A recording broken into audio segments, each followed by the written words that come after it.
What's up, everyone, and welcome to Play Hard and Love Big Radio, the official podcast of Spotted Dog Yoga and Sup, based out of Folsom, California, and available anywhere through our online offerings. Check us out at spotteddogyoga.com. Play Hard and Love Big Radio is dedicated to bringing you the inspirational stories and the inspirational people to help you connect to your center and live a more purposeful and passionate life. In today's episode, I am flying solo, which hasn't happened in a little while. And I'm going to be talking about why slowing down and doing daily activities in a mindful way can benefit your mental and your physical health. I had an experience just a few weeks ago that I've been meaning to share on this podcast, but haven't had the opportunity to share yet, about an evening that I spent unloading the dishwasher as quietly and as slowly as possible so to not wake up my family. And in that experience, I had some amazing insight come up for me, and it opened up a whole new world of opportunity for the way that I do everything. And I really hope that this episode inspires you to slow down and to try to do things in a more mindful way. Slowing down can be pretty challenging nowadays. The speed of life can be a lot. For Katie and our two boys, we are constantly going from the moment that we wake up to the moment that we go to bed. There's always something going on. There's always something, it seems like, to do. It seems like that there's not always enough time to get anything done. And so, the very first thing that I will say about slowing down is slowing down your entire frame of mind. Your entire perspective has to shift in order for you to really slow down and then to enjoy your life. Meaning that you have to realize that your list will be there tomorrow. Whatever you don't get done today, it'll still be there tomorrow. Whatever you do get done today, there'll be more things to do tomorrow. And I know all of you know that, but sometimes it's nice to have a friendly reminder so that you're not stressed out about trying to get so much done that you don't enjoy what it is that you're doing. And a great example is the story that I want to share with you today about unloading the dishwasher. Typically in our household, Katie's the cook and I do the dishes. And we both unload the dishwasher depending on who's around at that point in time. But a majority of the time, I unload the dishes from the dishwasher as well. And in the morning time, when I'm unloading the dishwasher and the kids are doing their thing or talking to me, and Katie's cooking, and there's all sorts of energy happening, I typically am clinking and clanking and banging the pans, the plates, the silverware, everything together as I'm moving it from the dishwasher and into the cupboards to their rightful place. Well, what happened the other night is that I plan to go on an early morning hike. I've been doing these hikes that have been phenomenal with like 60 to 70 pounds of weight in my backpack to build strength for hunting and backpacking and just overall to improve my health and wellness. And so I had a hike planned for 5 the next morning. And what I do, whether it's I'm going on a hike or I'm going on a bicycle ride, is that in order to make it easier for Katie the next morning so she can enjoy the boys and she can enjoy her morning when I'm not there, is I make the smoothie and I put all the pieces of the smoothie together, put a little note on there that says, hey, this is missing the mixed greens, this is missing the frozen fruit, and this is missing the banana. Add those things in and blend, and you're good to go. That's one thing that I do. The other thing that I try to do, if it's necessary, is unload the dishwasher. Well, it just happened to be that the other night when I was getting ready to unload the dishwasher, it was darn near midnight. It was late. I was up prepping for my hike, doing all sorts of different things, and everyone was asleep. And Katie, she can hear somebody biting into a tomato seed. She can hear anything. The last thing that I want to do is wake her up. And the other thing that's on my mind is not waking up the boys. If I wake up the boys, they wake up Katie. If Katie's up, it's not a good thing. We want Katie and the boys to get a good night's sleep. So I took it upon myself to unload the dishwasher as a way to make the next day easier for Katie, but I decided to do it in a very simple and quiet manner. And was I blown away? I was blown away at the amount of clinking and clanking that I typically do, at the amount of unmindfulness that I typically have when unloading the dishwasher. I was also blown away by the amount of noise that can be made by dishes and the different types of dishes that make more noise than other parts or other dishes. For example, the silverware. Goodness gracious, I never knew how much noise putting away silverware can make. Just putting the knives, first of all, pulling the knives or the forks or the spoons out of the silverware area and gently trying to place it on top of more silverware inside of a drawer that you have to pull out and then press back in can make a lot of noise. And so the movements I was making through this process were incredibly slow. And my goal the entire time was to be as quiet as possible. And I was doing it as a mindful exercise, not just so that I didn't wake Katie and the boys up, but as a mindful exercise. I was doing this just to see how quiet I could possibly be. So, of course, I did the silverware. I get it all nice and tucked away. And then I got into the plates. Now, the plates, not such a big deal. Typically, when I'm unloading plates and everyone's awake, I try to get like 3 or 4 at a time, put them on each other. And then I put the plates into the cupboard, on top of the other plates, right? There's like noise that happens that I wasn't even really aware of because it doesn't even matter. But when you're trying to be quiet, when I was trying to be quiet, I was taking the plates out one plate at a time, slowly pulling the plates up out of the dishwasher so it wouldn't accidentally hit the plates that surround it. Then I was placing one at a time on the counter. And then slowly, one at a time, I would place plate on top of plate on top of plate to create a stack. And then once I had created the stack of plates for that one particular size, then I took that stack of plates and I slowly put it up on top of the plates that remained that were in the cupboard that were already clean. Now, the plates actually weren't too bad. There was that little bit of glass clinking into each other. There was like a clink, a clink. That was it. Just a little clink. And, all the different size plates, no big deal. There's one part of our cupboard, though, where there's like the area in the middle where you have to kind of slide the plates around the wood piece in the middle. And that was a little bit challenging, working at an angle, not to hit the plate up against the wood and not creating this clashing matter of sound. And then of course, obviously opening and closing the cupboards created some noise too. But then, I get into the little baking pans, the glass cooking pans, and that blew my mind. Just the amount of noise that glass makes on glass when you're stacking it on top of each other. And then I don't even know. I think they're just called baking pans. Maybe they're not baking pans, but like they're the Pyrex containers that are like 2 inches deep and 10 inches long, or that would be the rectangular one, or the ones that are like 5 by 5 and 2 inches deep, right? Where the way that we have those pans stacked in our cupboards is that we have the rectangular ones on the bottom and then we have one square one on top. And so I took and I put the rectangular ones on the bottom. Of course, there was a couple already in there, so I had to readjust the ones that were already in there nice and slow.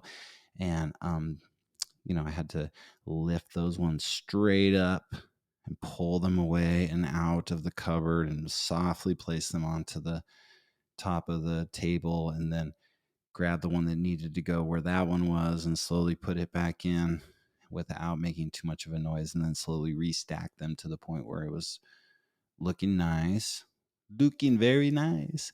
And then I close that door and close that chapter of my slow dishwashing mindfulness exercise. And then I got into like the Pyrex bowls. Now, the Pyrex bowls to me were probably the most challenging thing to do in a quiet manner. It was crazy how challenging they were because, we have small to large size bowls and they're glass, obviously. And Well, maybe not obviously. Yeah, obviously. And so what I was doing at first is I was grabbing the outsides of the bowls and I was taking the outsides of the bowls and I was trying to put them in there, but then my big fat fingers were getting in the way between the bowl that I was holding and the bowl that was underneath it. And so, in order to get the bowl to actually go down, the bowl that I was putting in to go down into the bowl that was underneath it, I had to kind of slightly drop it down into the bowl. And it made that little clink noise. That I think that's what it is, like a clink clashing noise, right? I thought, well, shit, this isn't working. So, how am I going to do this better? And I got innovative. Instead, what I did is I took my fingers and on each hand, and I pulled them outward on the bowl that I was looking to place into the cupboard. And then I held the pressure so that I was holding the bowl by pulling outward from the inside out. And then I took and I slowly took the bowl and I placed it down into the bowl it was being placed into. And then I did that for every single glass bowl after that so that they were slowly being placed down. And I thought that was kind of interesting and innovative, a way for me to switch my hand placement so that it didn't make as much sound when I was putting the bowls on top of each other. Fucking blew my mind. I couldn't even believe that, how I could get innovative putting dishes away. Now, there's something else that's interesting about putting dishes away and trying to do it quietly is that when I started doing it quietly and slowly, is once I got the dishes put away, I started to see other things that were in the kitchen that needed to be put away or put into place that weren't. That typically when I'm rushing through the dish unloading process, I don't usually notice or see. So doing this slow mindfulness exercise opened me up to not only making less noise, not only creating more innovative ways to put the dishes away and to use my body in relationship to the dishes, but also it got me present, super present to what was happening in the kitchen around me. Oh, wow, the tea kettle should probably be in a different place. Oh, wow, look at all the dishes that are on the drying rack that I hadn't even planned on putting away. So I put the dishes in the drying rack away. Oh, wow. Look at all the little things that were out of place. There's little things out of place randomly, like the salt was up on the counter where it should have been over by the stove, and the toaster oven was plugged in where it should have been unplugged for safety, don't want to burn the house down. So all these little different things I noticed. And even though it took me longer, a lot longer to slow down and to quietly do these chores in preparation for Katie the next day and the boys the next day, it actually helped me understand how to do it in a more efficient and effective way. And I really think that that's why slowing down and doing daily activities mindfully will will benefit your mental and your physical health. Because when you slow down and you just get into the activity that you're doing, whatever it may be, and I'm talking about like an extreme slowdown. Like I encourage you to take an extreme slowdown on everything that you're doing, and or maybe just one activity you usually do fast. Do the extreme slowdown and notice how it helps get you present. Notice how it helps make you more innovative. Notice how it just feels less stressful. Geez, I mean, I wasn't stressed out at all. Although there was one time that I accidentally dropped a spoon on the floor and that made quite a big noise. And I was a little bit stressed that I was going to wake everyone up. But the next morning it was confirmed nobody heard me unload the dishwasher. And my wife was pumped that it was all done. So, amen to that. So, let's talk a little bit about the steps of creating a mindfulness exercise. Um, there's 3 essential steps to doing this, to slowing down and creating mindfulness in a daily exercise. And like I said, I think what you should consider doing is looking at one activity that you do on the daily or pretty consistently through your week, and then take the opportunity to just slow down and do it on that extreme slow down approach. The 3 parts of creating a mindfulness exercise in a daily activity, such as unloading the dishwasher, is number 1, pay attention. you have to pay attention. Like put your phone away, close out as many of the distractions that you have as possible. Focus on what you're feeling, focus on what you're hearing, what you're seeing, what you're smelling, what you're tasting, right? Yeah, like you could extremely slow down your eating if you want to and really taste your food, right? And just notice all those things that you're experiencing while you're doing the activity, right? You can notice the weight or the shape or the texture of the dishes. Like I was noticing, like, well, there's so many different shapes and textures of dishes and different ways to hold the dishes and the silverware. And um, there's like the sound of the water that was coming down. I had to wash a few things. I could really like pay attention to the sound of the water and the cleaning of those dishes, and then of course the clinking of all the utensils and um, the way that the clean and organized kitchen looked as I was getting it set up, and it was awesome, right? So pay attention to all that stuff. Get present, and if you do slow down, you will get present. Try not to think about the past or the future. That's the second part, right? So you're paying attention, you get present by just try not to pay attention to anything else that's going on. Don't judge yourself over the activity. Just be present and aware of what you're doing and how you're feeling. And just like in a meditation or a yoga practice, if your mind wanders, just bring it back to the activity that you are doing. I did notice that a few times my mind wandered. I was going so slow. I was like, my mind started to wander off to other things. And then I started unconsciously making more noise. It's like when I got unpresent to my intention, then I was making more noise. When I got present to my intention, then I was making less noise. Pretty cool. And then the third thing is just find the joy in simple pleasures.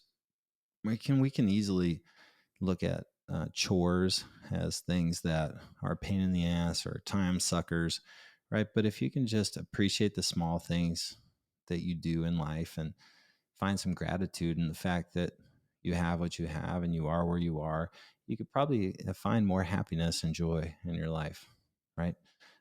It's, for example, I think it's pretty amazing that I have a whole set of dishes. Not everybody has a whole set of dishes that are nice, that are clean. Like I have so much more gratitude for what I have in my kitchen.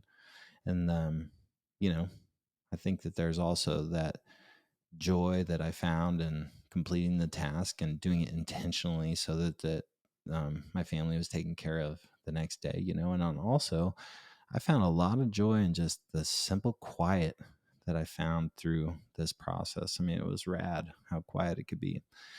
Um, yeah, right. So anything that you want to create a mindfulness exercise around, remember, just pay attention, live in the moment, find the joy in the simple pleasures.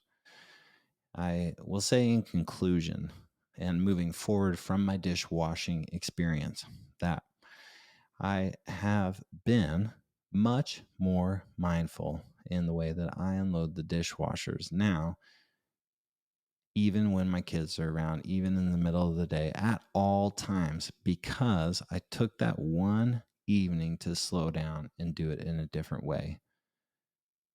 What's possible for me is the opportunity to explore new possibilities in everything that I'm doing. Mowing the lawn, hiking, biking, loving,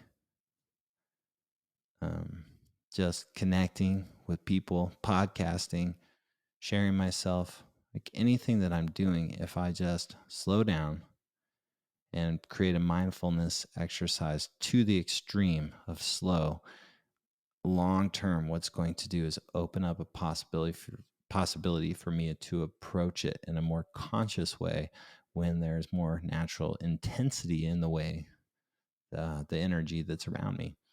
So check it out. Hey, in the show notes, I'm going to put a question in there. It says, where do you go really fast that you would like to try slowing down and creating more mindfulness? And I'd love to hear your responses. It's been so awesome seeing how many people have been listening to Play Hard and Love Big Radio. That for me has been a practice in slowing down and having patience and creating consistency as we've been consistently putting out two two episodes a week on our podcast. And now we're getting massive amounts of listens, at least more than I ever thought would be possible. And so thank you so much for taking the time to slow down and to listen to our podcasts. And of course, really the only advertising that we do for this is through our social media channels. And so the numbers have been growing probably more because you're sharing these episodes with people that these episodes will make a difference for. So thank you for that. If you know anybody who you think would be an interesting person to hear from on Play Hard and Love Big Radio, shoot us an email at info@spotteddogyoga.com and let us know who that person is and why you think they would be a great addition to our podcast series. Play Hard and Love Big Radio is available on all the major podcasting platforms, audio, and also video on Spotify and on YouTube. So head to those platforms to listen to Play Hard and Love Big Radio, and head to YouTube, press the subscribe button, push the alert bell so that you get a notification every single time that we publish a new episode. That would be rad. Play Hard and Love Big Radio is the official podcast of Spotted Dog Yoga and Sup in Folsom, California. Check us out at spotteddogyoga.com. Play Hard and Love Big Radio is dedicated to bringing you the inspirational people and the inspirational dishwashing, dish unloading stories to help you connect to your center and live a more purposeful and passionate life. I sure hope that this episode has brought value and enriched your life. Have a great rest of your day. See you.